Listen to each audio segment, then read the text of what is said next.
Hello, welcome back to my channel. I absolutely hate this lighting. I hate this camera angle, and I also just hate my appearance right now. But my OSCE, she's in 12 hours and I am scared. I think I'm okay with history taking. These are all the stations, by the way, that could come up. I think I'm alright with most of the examinations. The only thing I kind of struggle with is blood pressure. And the reason I struggle with blood pressure is because I don't know what's going on with my hearing, but I can't hear shit. I can sort of understand the second sound, but the first sound, I don't know, I just can't hear it.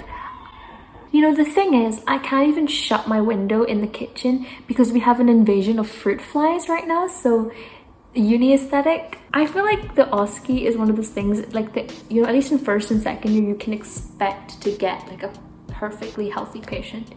Very rarely will the patient have sort of a health problem because they're all simulated. The real deal starts in third year, where you actually have to start diagnosing shit. Like, I don't know how I'm going to do that, especially with my really bad ability to use a stethoscope. Maybe everybody else feels like this. Maybe I'm like not the only one, but it feels like I am because it feels like everybody else is so prepared for these things. But yeah, I thought I'd take you guys along on the journey of my OSCE. Let's do this. 12 hours for OSCE. Let's do it. It's OSCE day, so I'm just getting ready. I just took a shower, so my scrubs are on. I'm just gonna put my scrub top on as well. I think some unis, when you're in first year, you don't get to wear scrubs, but for ours, you have to wear scrubs for like any clinical skills you do, and that includes OSCEs as well. Like, you're not allowed to wear shirt and trouser like I've seen other universities do. I am ready. I just put a bit of mascara on just to make myself feel pretty. I put my contact lenses in, and I'm in my scrubs. I'm really nervous. I only ate like a small pot of yogurt, and I've got a banana in my bag which I'll eat on the way. It's literally like 7:40 and I'm going to walk. I kind of want the fresh air. I'd rather that than like take an Uber or take a bus. And it's only like 20 minutes, so that's why I'm leaving early, so I'll like be there for a good time, like half an hour before registration opens. But I'm fine with that. Like, I can just, you know, go for my stuff on my laptop. But yeah, I don't know how to describe. I'm feeling really nervous, feeling like really kind of, I don't know, but it's okay. Like, I know my stuff. At least I know my stuff 75% to 80%, which is like, I think, enough to like do decently in it. Yeah, wish me luck. So now it was time for me to go for my OSCE. I went for a really nice walk in the morning. It really just refreshed my mind. I'm going to make a proper video on how I prepared for my OSCE, but just giving you a little teaser of that video. The first thing I did was I practiced with a group of my friends, around 4 or 5 of us. The second thing I did was I made a PowerPoint with all potential stations. And the third thing I did was I used online resources. The best one I found was Geeky Medics, pretty popular amongst medical students, but they have a very good OSCE bank, and yeah, I'd highly recommend. So I have just come back from doing my OSCE. I sound really tired and my voice is so sore, man. Like, it's so like, I don't know, my throat is just like really like scratchy. But yeah, my OSCE. Oh my god. Okay, we started off on a high.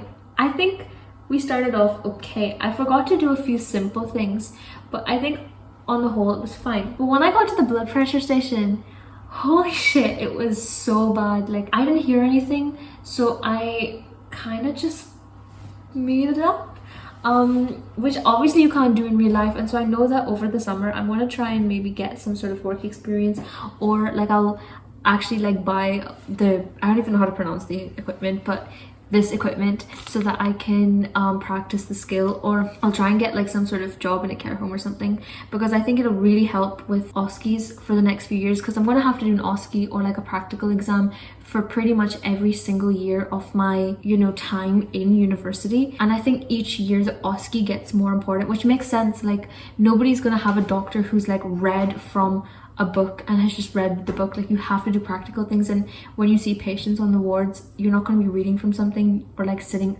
an online test. You're going to be physically doing things, so I need to get better at that. I think the other skills I actually did okay in. Like, I don't think I'm annoyed at myself for any of the other things. I'm annoyed at myself for one of the histories, just because I said something that was like kind of wrong at the end, and I think I said the correct thing, or I was close to the correct thing at the start, and then the second thing I said, then that's the thing, I said something else after which was entirely wrong, and I was like, oh shit, I wish I had not said that. But then the second history I thought I did well in. I think that was fine. Which now makes sense considering I got like the same diagnosis twice, which obviously was incorrect. But I think when you're in that moment, you just like, you sometimes just freeze. I've always had like people ask me what you do after an exam.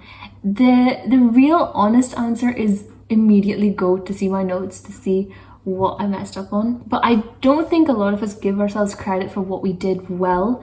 And if I can say maybe like 2 things I did well and 1 thing I know I messed up on, I would say the first thing I did well is I introduced myself well. I tried to summarize my findings when possible. I made sure to like be respectful to the patient.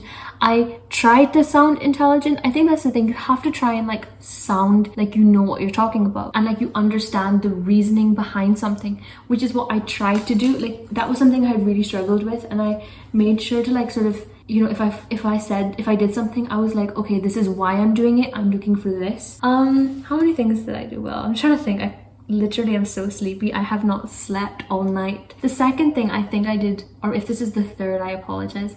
The second or third thing I did well is I tried to like make sure I was picking up on easy marks. That's the thing, you can get bogged down by like the big sort of technical stuff, but if you look at the mark schemes, you get a lot of marks for doing simple things. So I tried to make sure I wasn't forgetting to do those things. That's why when I got to my blood pressure station, I don't know, I had this feeling that that station would not go well. Like the moment I read the instructions, I was like, oh, I know I'm not going to do that well in this station. So I tried to make sure that I did everything else properly, so that if I messed up like that one skill, at least, oh my god, is the gas on here? I'm standing over the hob. Yeah, it is. So the like examiner would know, okay, this girl's not that much of an idiot. But oh my god, the side eye that the examiner gave me when I gave her the systolic, and the side eye that the patient gave me. But apart from that, I think it was okay. One thing I definitely need to work on is I definitely think it's worthwhile doing practice earlier on. And I think another is that I definitely need more like patient experience. So I'm going to try and like, or at least I need more people experience. Like practicing on your friends is one thing, but practicing on like an actual person, someone who you don't know, someone whose body frame is not the same. Because that's the thing, a lot of my friends and I have the same slimmer body frame, but in real life, obviously, not everybody's going to be like that. Like some people are going to be really tall, some people are going to be quite small, some people are going to be larger, smaller. So you need to have like an experience practicing on everybody. I checked the marks and they said that I think you have to like pass overall, and it has to be above like the set pass mark. So fingers crossed, if I did decently in the other stations, I'll like sort of bring up my mark that way. It's like when you do an exam at A level, I remember this happened all the time. I would like walk out and I'd be like, shit, I forgot this, shit, I didn't do this, shit, I didn't do that, I answered that wrong. But like you forget all the other things you did properly, and I feel like that's just something I've always done. Like I remember my teachers even used to say this in school. They'd be like, you're so self-critical, you literally like just focus on the small things that you did wrong, but you don't focus on how much work you put into something. I know I probably could have done a bit more in terms of OSCE prep, in terms of like blood pressure prep specifically. I could have done that a lot more. But the other examinations, I don't think I could have done anything more for those. But I'm now gonna go eat something because I'm starving. And yeah, that's how my OSCE went.